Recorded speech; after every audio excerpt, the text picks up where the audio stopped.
The thing about being underestimated by your own family is that eventually you stop fighting it. You let them believe what they want to believe and you build your actual life somewhere they're not looking.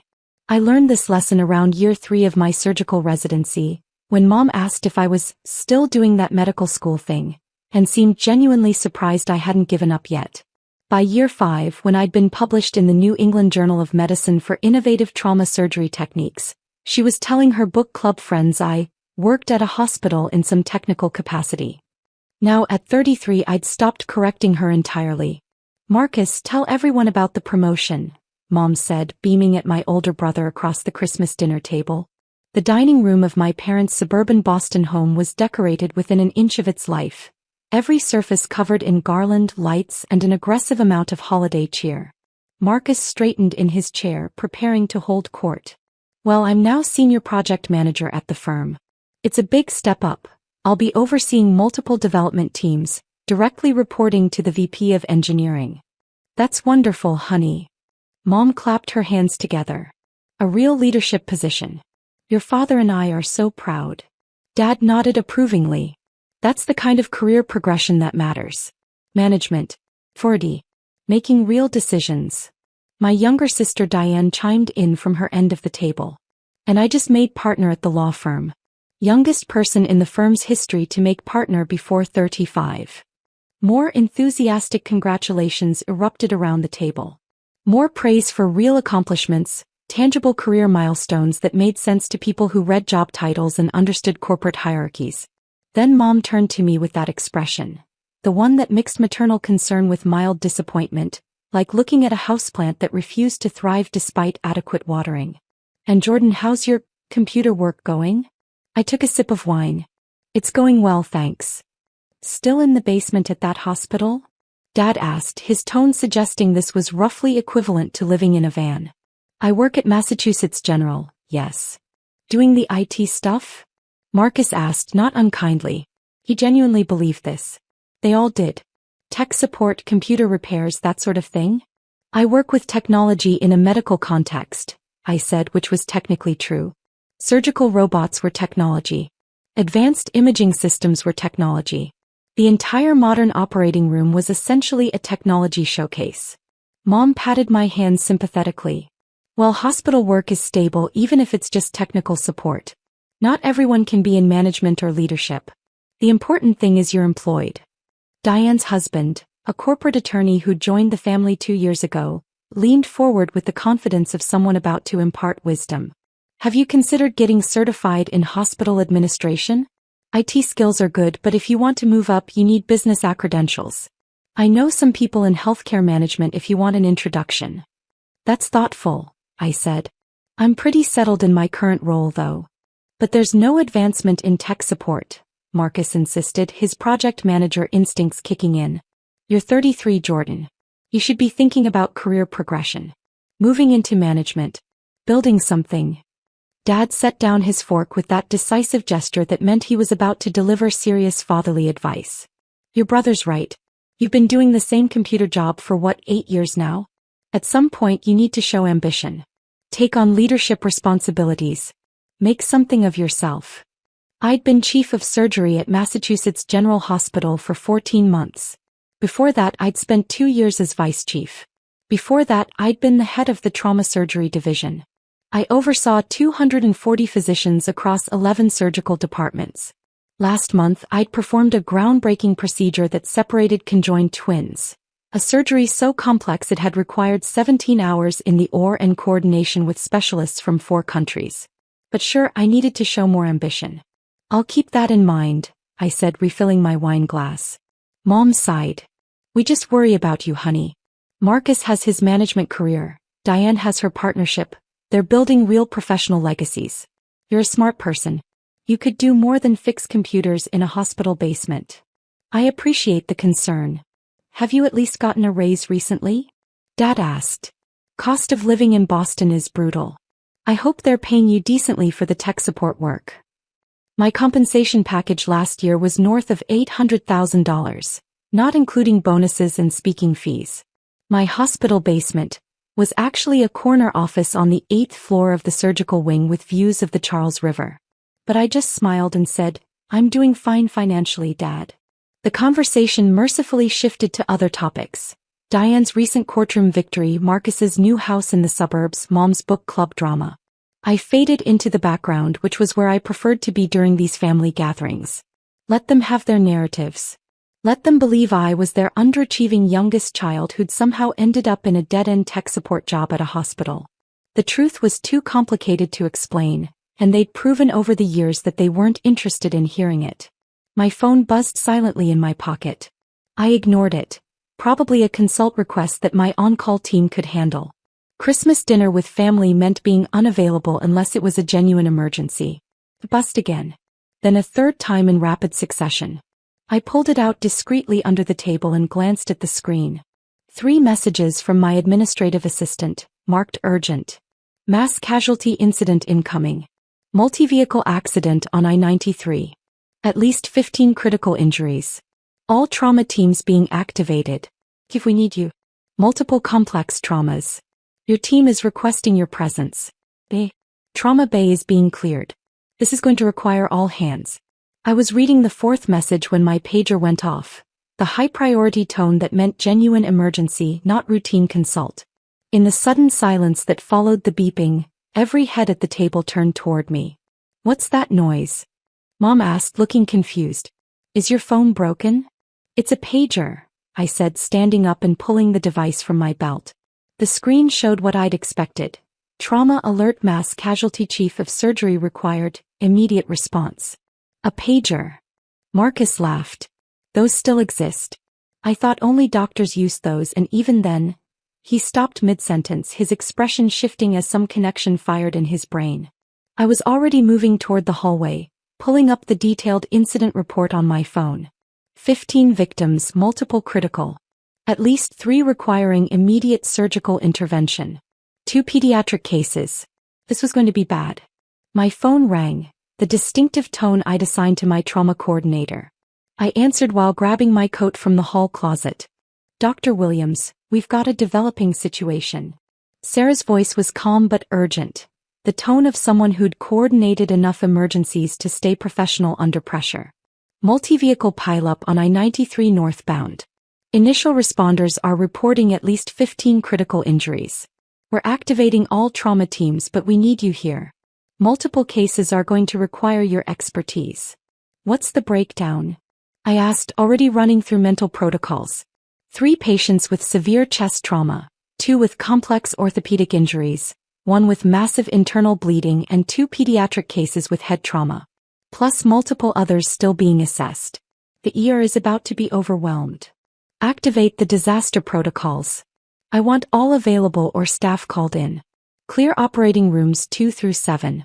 Get neuro involved for the head traumas and call Dr. Patterson in for the pediatric cases. I'm 20 minutes out. Already done. We're setting up now. How fast can you get here? I'll be there in 15. I hung up and found my entire family crowded in the hallway, staring at me with expressions ranging from confused to stunned. What was that about? Dad asked. Why are you talking about operating rooms? I was shrugging into my coat and checking my bag, always kept packed with a change of scrubs and my surgical basics.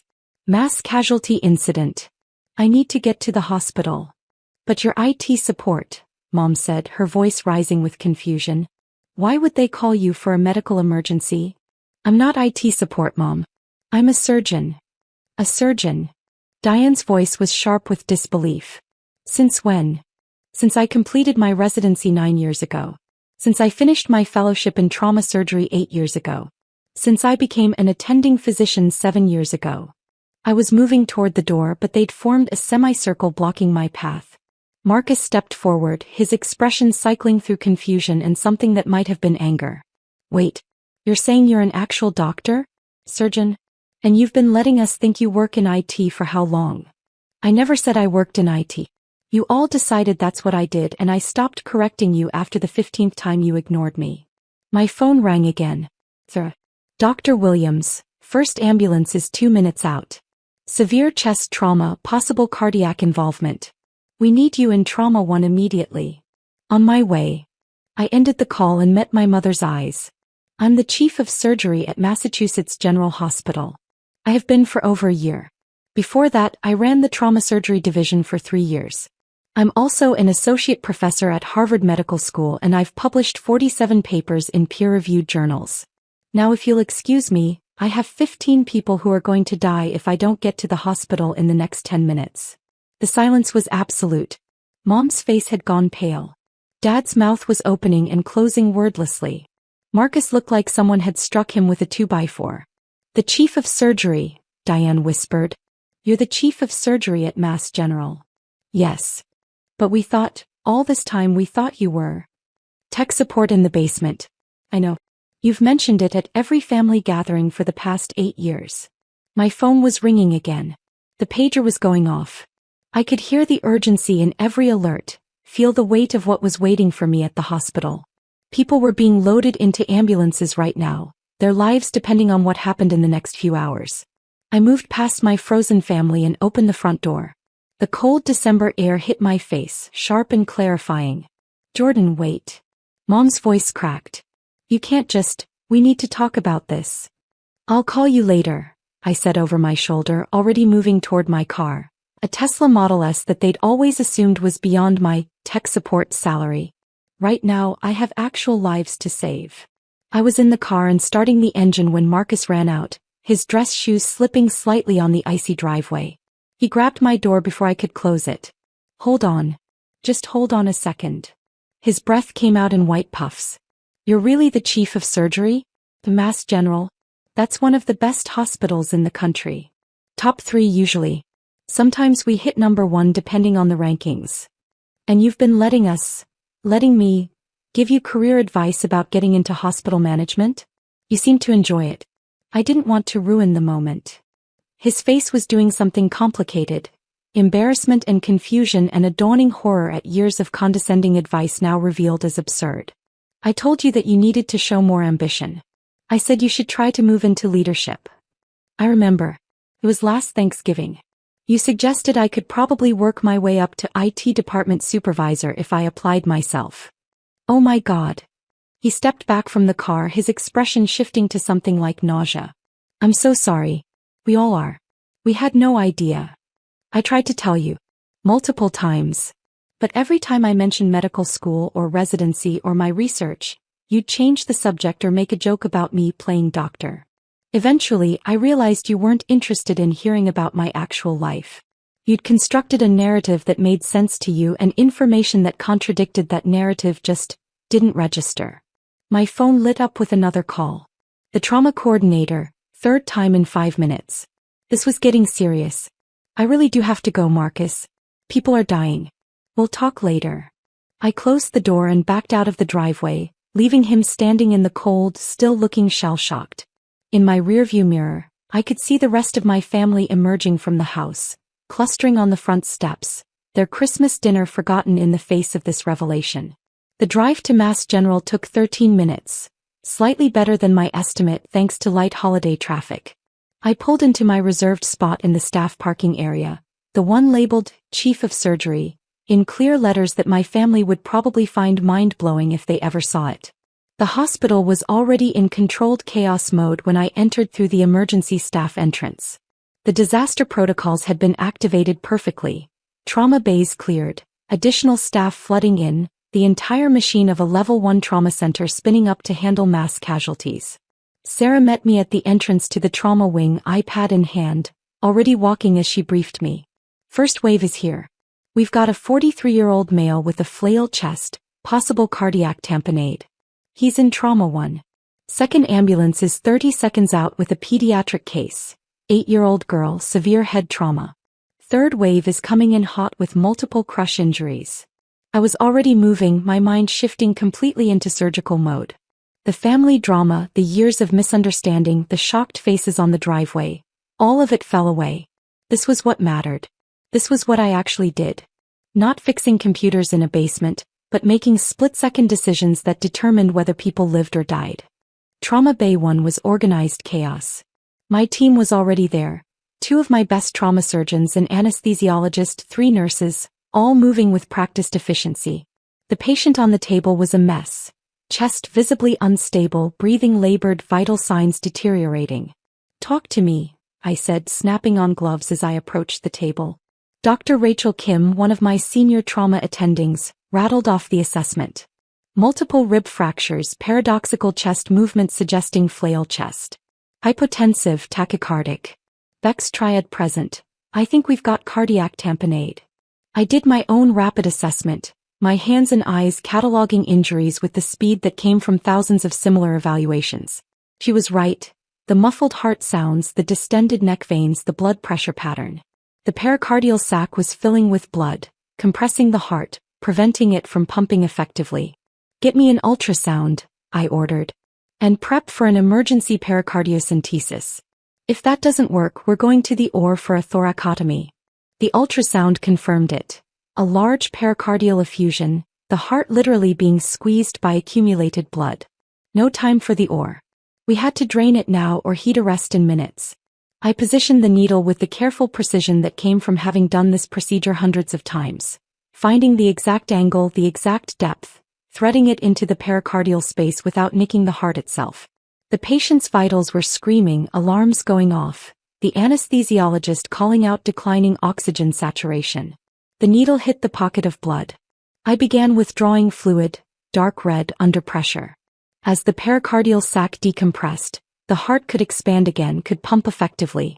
The patient's blood pressure started coming up. The alarms began quieting.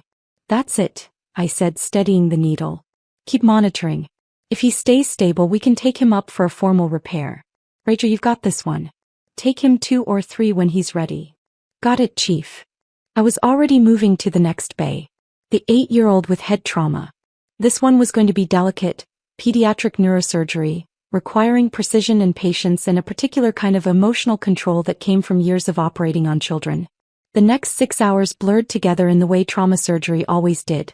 A series of critical decisions, emergency interventions, moments where everything hung on getting the technique exactly right. The 43-year-old with the cardiac tamponade survived and went to the ICU stable. The 8-year-old required a complex craniotomy to evacuate a subdural hematoma, but her prognosis was good. A teenager with a ruptured spleen got an emergency splenectomy. 2 orthopedic cases with complex fractures were stabilized and sent to surgery with the ortho team. By 2 a.m. the immediate crisis was over. 15 critical patients had come through our doors. 13 were alive and stable. 2 had been too far gone when they arrived. The massive head trauma, the internal injuries that were simply too extensive to repair. 2 deaths out of 15 critical traumas was actually good. Better than the statistical average. But every loss still hit like a personal failure. A reminder that even with all my training and experience, I couldn't save everyone. I was in the staff lounge, still in my blood-stained scrubs, drinking terrible coffee and completing the last of my documentation when Sarah found me. Chief, you've got about 40 missed calls on your personal phone. Should I be concerned? Family, I said. They just found out what I actually do for a living. She raised an eyebrow. How did they think you paid for that penthouse in Beacon Hill? They thought I rented a small apartment somewhere and was very good with credit cards. That's... She searched for words. How? You're the chief of surgery at Mass General. You're in the news. You've been on CNN. You literally testified before the state legislature about healthcare policy last year. They don't watch medical news. They don't follow healthcare policy. And when I tried to tell them, they heard what they wanted to hear and filtered out the rest. I took another sip of terrible coffee. It was easier to let them believe what they wanted than to keep fighting about it. But you're one of the top trauma surgeons in the country. You pioneered 2 new surgical techniques. You've saved hundreds of lives. To them, I was the underachieving youngest child who never quite measured up to Marcus's project management career or Diane's law partnership. Sarah shook her head slowly. That's genuinely insane. What changed tonight? Mass casualty incident. They heard me take the call, saw the pager, heard me coordinating the trauma response. Kind of hard to maintain the IT guy narrative when someone calls you chief of surgery repeatedly on a phone call your entire family overhears. Oh. He started laughing. Oh, that must have been satisfying. More complicated than satisfying. Mostly just sad, honestly. 8 years of being underestimated by people who should have known better. My personal phone buzzed again. Text from Mom. Please call. We need to understand what happened. Why didn't you tell us? Another from Dad. We're proud of you. We should have listened better. Please come back so we can talk. Marcus. I'm an idiot. I gave the chief of surgery at Mass General advice about career advancement. I'm never going to live this down. Diane. Why didn't you correct us? We made fools of ourselves. I set the phone down without responding. They could wait. Right now, I had patient charts to review, follow-up orders to write, and 2 families to notify about deaths that would shatter their holidays. The personal drama could wait. The actual job, the one they'd never bothered to understand, came first. Sarah was still watching me. Are you going to call them back? Eventually. Not tonight. They're probably losing their minds. Probably. But I've been losing my mind at family dinners for 8 years, listening to career advice from people who didn't know what my career actually was. They can manage one night of uncertainty. She smiled slightly. That's cold, Chief. That's reality. They constructed a comfortable narrative where they were successful and I was struggling. That narrative made them feel good about themselves, so they maintained it even when I presented evidence to the contrary. Now they're dealing with cognitive dissonance and it's uncomfortable. Welcome to what I've been experiencing for nearly a decade. My phone rang, the hospital line. Probably a consult or a post-op update. I answered, falling back into the professional mode that was more comfortable than family drama. Dr. Williams. Chief, it's the ICU. The cardiac tamponade case from earlier. He's stable but his family is here. They're asking to speak to the surgeon who saved his life. I'll be right there. I stood up, drained the last of the terrible coffee and headed toward the ICU. This was the part of the job that nobody saw, that my family certainly didn't understand. Not just the dramatic surgery but the aftermath. The family meetings. The careful explanations. The managing of expectations and grief and hope. The patient's wife was in the ICU waiting room with 2 adult children, all of them looking exhausted and terrified. They stood up when they saw me approaching, their faces desperate for information. Mrs. Patterson? I'm Dr. Williams, Chief of Surgery. I performed the emergency procedure on your husband. Is he going to be okay? Her voice was shaking. They said his heart, they said he almost died. He was in critical condition when he arrived. He'd developed a condition called cardiac tamponade. Blood was accumulating around his heart, preventing it from pumping effectively. We performed an emergency drainage procedure which stabilized him. He's currently in the ICU sedated, but his vital signs are strong. The next 24 hours are critical but his prognosis is good. She started crying, the release of tension that came from fear transforming into hope. One of the adult children, a woman about my age, grabbed my hand. Thank you. Thank you so much. They said if you hadn't been there, if you hadn't known exactly what to do. I had an excellent team, I said, which was true. But yes, timing was critical. He's lucky he got to us when he did. We talked for another 20 minutes. Me explaining the injuries, the procedure, the recovery timeline, what to expect in the coming days. Answering their questions with patience and clarity, helping them process the trauma of nearly losing someone they loved. This was what I did.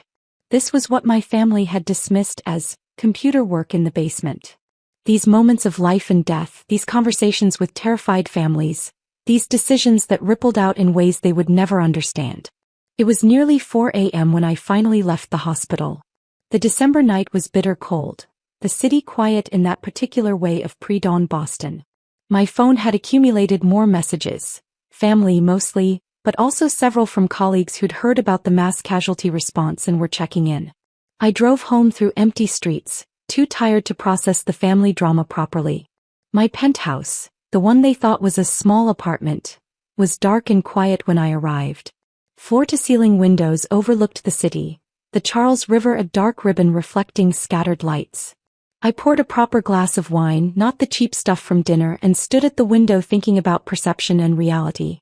About how people see what they want to see, hear what they want to hear. About how exhausting it becomes to correct those misperceptions, especially when the people doing the misperceiving are the ones who should know you best. My phone buzzed one final time. Text from Rachel Kim. Great work tonight, Chief. That cardiac tamponade save was textbook. Guy's stable and looking good for recovery. You made the difference. I smiled and typed back. Team effort. You all did excellent work. But I kept her message on the screen, staring at those words. You made the difference. That's what mattered. Not my family's belated recognition of my career. Not their shock at discovering I wasn't who they thought I was. But this, the actual work, the actual lives saved, the actual difference made. Tomorrow I'd deal with the family situation. I'd have the uncomfortable conversations, accept their apologies, maybe try to rebuild something more honest. Or maybe I wouldn't. Maybe I'd let them sit with the discomfort of realizing they'd spent 8 years being wrong about someone they claimed to love. But tonight I was just tired. Tired from the surgery, tired from the revelations, tired from years of being underestimated. I finished the wine and went to bed. Somewhere in suburban Boston, my family was probably still awake, processing and panicking and trying to reconcile their comfortable narrative with the uncomfortable reality. But I had surgery scheduled at 7 a.m., and sleep was more important than their crisis of understanding. They could figure it out on their own. After all, I'd been figuring things out on my own for years.